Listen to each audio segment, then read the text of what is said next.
En biología, de hecho, hay dos grandes interrogantes. ¿Cómo se consiguen nuevas formas vivientes con nuevas estructuras como alas y ojos a partir de vida que ya existe? Y segundo, ¿cómo se originó la vida en la Tierra por primera vez? Hoy sabemos que Darwin pasó la mayor parte de su vida formulando una respuesta a la primera pregunta.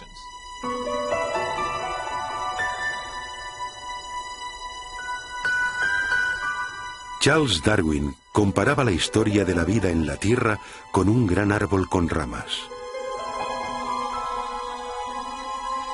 La base del árbol representaba la primera célula viviente, y las ramas eran nuevas formas de vida más complejas que habían evolucionado a partir del primer organismo primitivo. Darwin intentaba explicar cómo se habían originado las ramas del árbol de la vida. Intentaba mostrar cómo la selección natural pudo haber modificado los organismos existentes para producir la gran diversidad de vida vegetal y animal que llena hoy la Tierra. Pero cuando se trataba de la base del árbol, que representa el origen de la vida primera, de la primera célula viva, Darwin tenía muy poco que decir. De hecho, en El origen de las especies, ni siquiera trató la cuestión de cómo la vida pudo haberse originado de la materia no viviente. Las únicas pistas que tenemos de las opiniones de Darwin acerca de esta cuestión aparecen en una carta que envió a un colega llamado Joseph Hooker.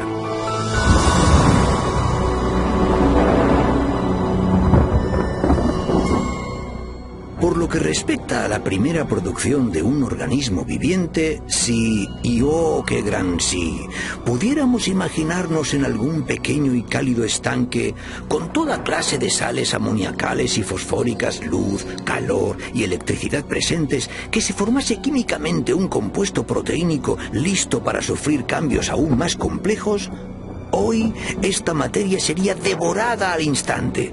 Pero puede que esto no fuese así antes que se formasen criaturas vivientes. En los últimos años de su vida, Darwin hizo poco por desarrollar su idea de que hubiera surgido una célula primitiva de compuestos químicos simples en las aguas primordiales de la Tierra primitiva. Pero más adelante, en los años 20 y 30, un científico ruso llamado Alexander Oparin formuló una detallada teoría acerca de cómo esto hubiera podido suceder y la llamó evolución química. Oparin creía que podía explicar el origen de la primera vida con los principios darwinistas. Él imaginó unos compuestos químicos simples que se combinaban y recombinaban para formar moléculas de mayor tamaño. Y entonces éstas se organizaban a sí mismas con la ayuda de variaciones al azar y de la selección natural para constituir la primera célula primitiva. En las 3 décadas siguientes, muchos científicos trabajaron para desarrollar y afinar estas ideas, mientras ponderaban las cuestiones suscitadas tanto por Oparin como por Darwin. ¿Cómo pudo evolucionar la vida a partir de unos compuestos químicos simples? Un hombre creyó que lo sabía. El problema de los orígenes biológicos, por un largo tiempo, diría yo, ha sido de un profundo interés para mí precisamente por la escala del problema, por su importancia. ¿De dónde venimos? ¿Por qué estamos aquí? Toda esta clase de preguntas, exploradas desde el punto de vista de la ciencia natural. Desde finales de los 60 hasta principios de los 80, Dean Kenyon fue uno de los teorizadores químicos evolucionistas pioneros del mundo. Y como otros en su campo, intentaba explicar cómo comenzó la vida por un proceso puramente natural. En 1969, Kenyon fue coautor de un importante libro sobre el origen de la vida. Gary Steinman y yo mismo creíamos que si lográbamos reunir en una exposición seguida todas las líneas de evidencia empírica acumuladas desde los 60, nos entusiasmaba la posibilidad de explicar el origen de los principales elementos componentes de la vida.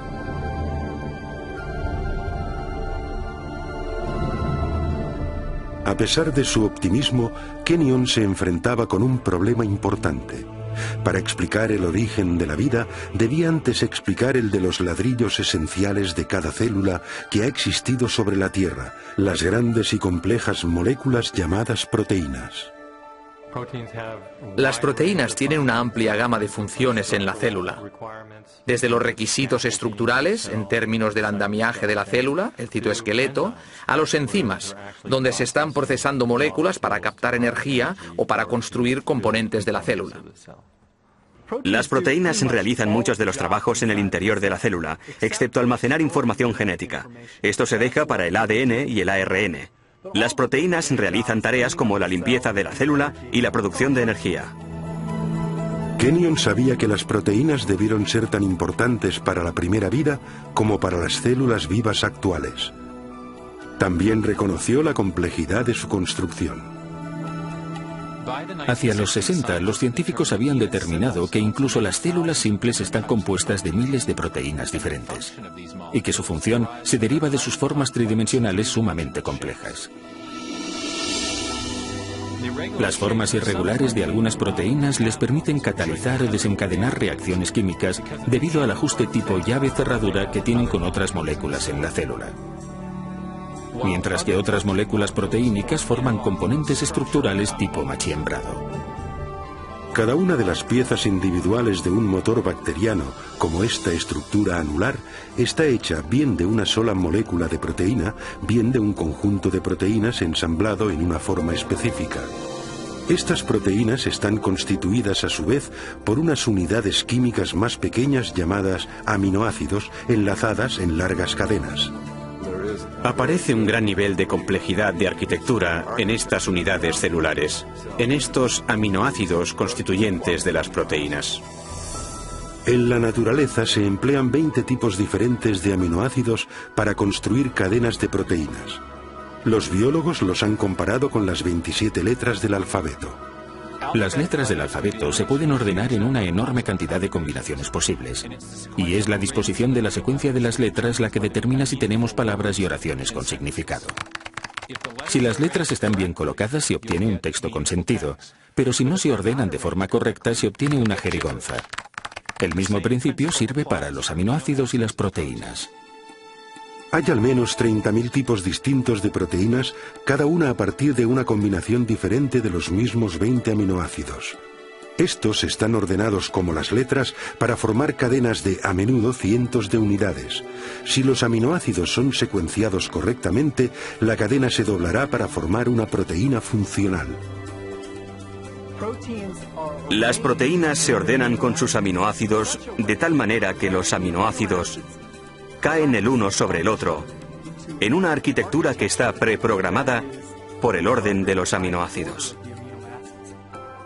Se dobla formando una estructura específica y esta estructura puede realizar una determinada función, de modo que todas las proteínas en una célula tienen una forma tridimensional, basada en la secuencia de los aminoácidos en la cadena. Esta disposición es crítica, porque si los aminoácidos están secuenciados de manera incorrecta, se forma una cadena inútil y en vez de doblarse para formar una proteína, será destruida dentro de la célula. Las proteínas, como lenguajes escritos o códigos de ordenador, poseen un elevado grado de especificidad. La función del todo depende de la disposición precisa de las partes individuales. Pero, ¿qué es lo que produce el secuenciado preciso de los aminoácidos que da lugar a las formas y funciones específicas de las proteínas? Durante los 50 y 60, los descubrimientos acerca de las estructuras de las proteínas obligaron a los biólogos a hacer frente a este misterio. Dean Kenyon creía que lo podría solucionar. En su libro Predestinación bioquímica, Kenyon y su coautor Gary Steinman propusieron una intrigante teoría. Kenyon escribió: la vida pudo haber estado bioquímicamente predestinada por las propiedades de atracción que existen entre sus componentes químicos, en particular entre los aminoácidos en las proteínas. Cuando apareció Predestinación bioquímica, mi coautor y yo estábamos totalmente convencidos de que teníamos una explicación científica para los orígenes. Kenyon propuso que las propiedades químicas de los aminoácidos hacían que fuesen atraídos entre sí para formar las largas cadenas que llegaron a ser las primeras proteínas, los componentes más importantes de la célula viva. O sea que la vida era efectivamente inevitable, predestinada por nada más que la química. Muchos científicos abrazaron las ideas de Kenyon y durante los siguientes 20 años, Predestinación bioquímica se convirtió en un bestseller sobre la teoría de la evolución química. Pero 5 años después de la publicación del libro, Kenyon comenzó a dudar de la credibilidad de su propia teoría. Fue durante este periodo de tiempo que se manifestaron mis dudas acerca de ciertos aspectos del pensamiento evolucionista, al entrar en contacto con un sólido contraargumento que me planteó uno de mis estudiantes, que yo no pude refutar. Kenyon se vio desafiado a explicar cómo se podrían haber ensamblado las primeras proteínas sin la ayuda de instrucciones genéticas. En las células vivientes actuales, las cadenas de aminoácidos no se forman directamente por atracción entre sus componentes, el escenario que Kenyon postulaba para la Tierra primitiva. En su lugar, otra gran molécula dentro de la célula almacena instrucciones para secuenciar los aminoácidos en las proteínas. Se llama ADN. Al principio, Kenyon creía que las proteínas podrían haberse formado directamente a partir de los aminoácidos sin las instrucciones del montaje del ADN. Por eso es que tantos científicos estaban entusiasmados con su teoría. Pero cuanto más aprendía acerca de las propiedades de los aminoácidos y de las proteínas, tanto más comenzó a dudar de que las proteínas pudieran autoensamblarse sin ADN. En el ADN, Kenyon se encontró con una molécula con una propiedad que no podía explicar mediante procesos naturales. Porque encerrada con seguridad dentro de su estructura de doble hélice, existe abundante información en forma de compuestos químicos con una secuencia precisa representada por las letras A, C, T, G. En la escritura la información se comunica por un ordenamiento preciso de las letras. De igual modo, las instrucciones necesarias para ensamblar aminoácidos para formar proteínas son transmitidas por las secuencias de componentes químicos ordenados en la estructura del ADN. Este código químico ha sido llamado el lenguaje de la vida y es el conjunto de información más compacto y elaborado al menor detalle en todo el universo conocido.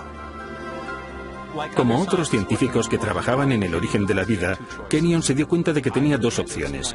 Debía explicar o bien la procedencia de estas instrucciones genéticas de ensamblaje, o bien cómo surgieron las proteínas directamente de los aminoácidos sin ADN en los océanos primordiales.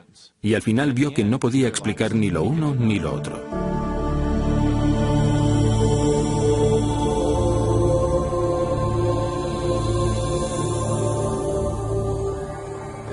Es un enorme problema cómo hubieran podido reunirse en un diminuto volumen submicroscópico del océano primitivo todos los cientos de diferentes componentes moleculares que se necesitarían para establecer un ciclo de autorreplicación.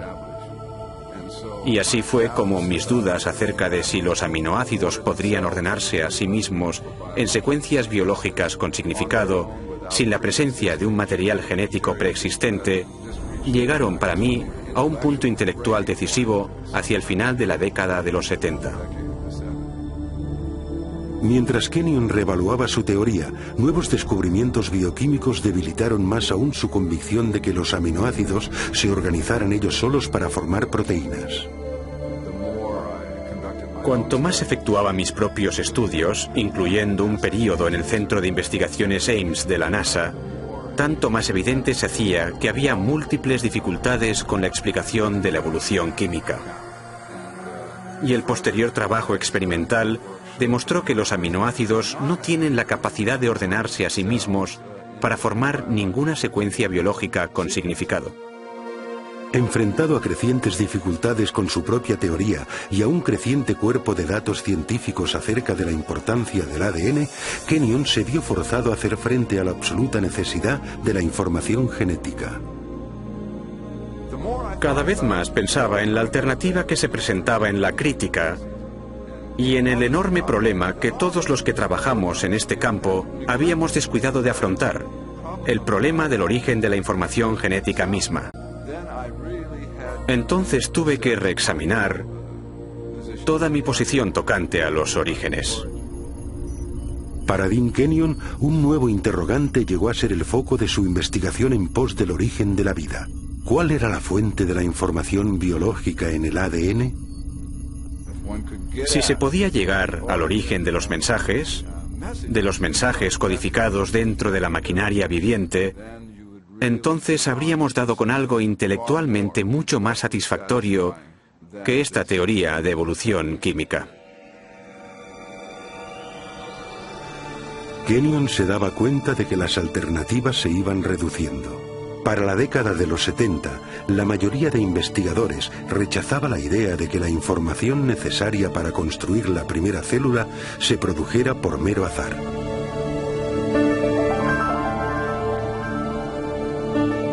Para comprender la razón, consideremos la dificultad de generar un par de líneas del Hamlet de Shakespeare dejando caer letras del juego Scrabble sobre una mesa. Luego, pensemos que las instrucciones genéticas específicas para construir las proteínas ni del organismo unicelular más simple llenarían cientos de páginas de texto impreso. El azar, la selección natural y su propia teoría de autoorganización, todo había fracasado para explicar el origen de la información genética. Ahora Kenyon veía solo una alternativa. No hay ni la más ligera posibilidad de un origen evolutivo químico, ni siquiera para la más simple de las células.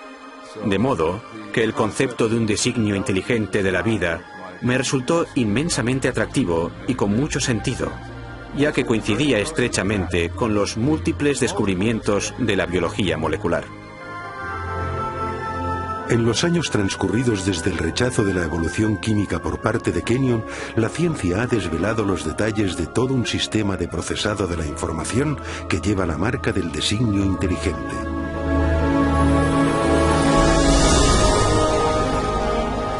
Con animación por ordenador podemos entrar en la célula para ver este asombroso sistema en acción.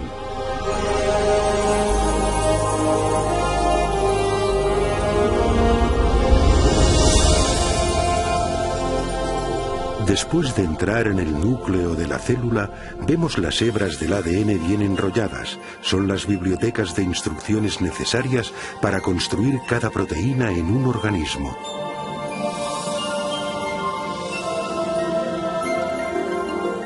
En un proceso conocido como transcripción, una máquina molecular desenrolla primero una sección de la hélice del ADN para exponer las instrucciones genéticas necesarias para ensamblar una molécula específica de proteína. Otra máquina copia luego estas instrucciones para formar una molécula llamada ARN mensajero.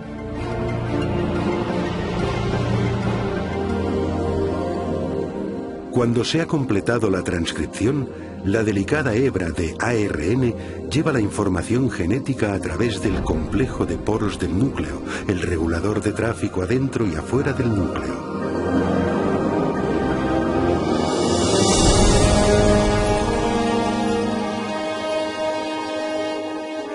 La hebra de ARN mensajero se dirige a una fábrica molecular en dos partes llamada ribosoma. Después de fijarse con seguridad, comienza el proceso de traducción.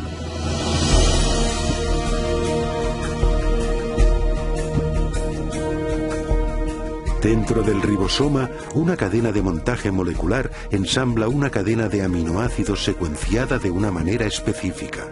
Estos aminoácidos son transportados desde otras partes de la célula y luego son ensamblados en cadenas a menudo de cientos de unidades de longitud. Su orden de secuencia determina la clase de proteína manufacturada.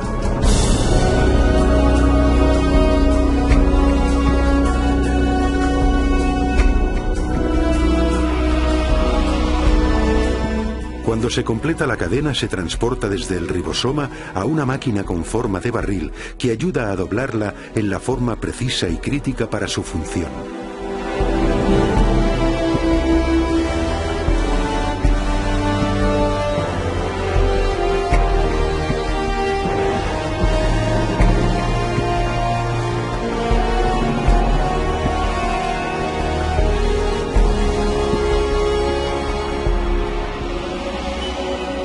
Después que la cadena queda doblada como proteína, es liberada y conducida por otra máquina molecular al lugar exacto donde se la necesita.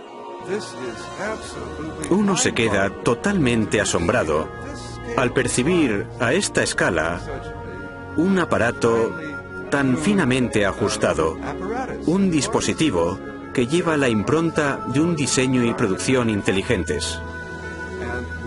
Y tenemos los detalles de un inmenso y complejo ámbito molecular de procesado de información genética. Y es precisamente en este nuevo campo de la genética molecular que vemos la evidencia más convincente de designio en la Tierra.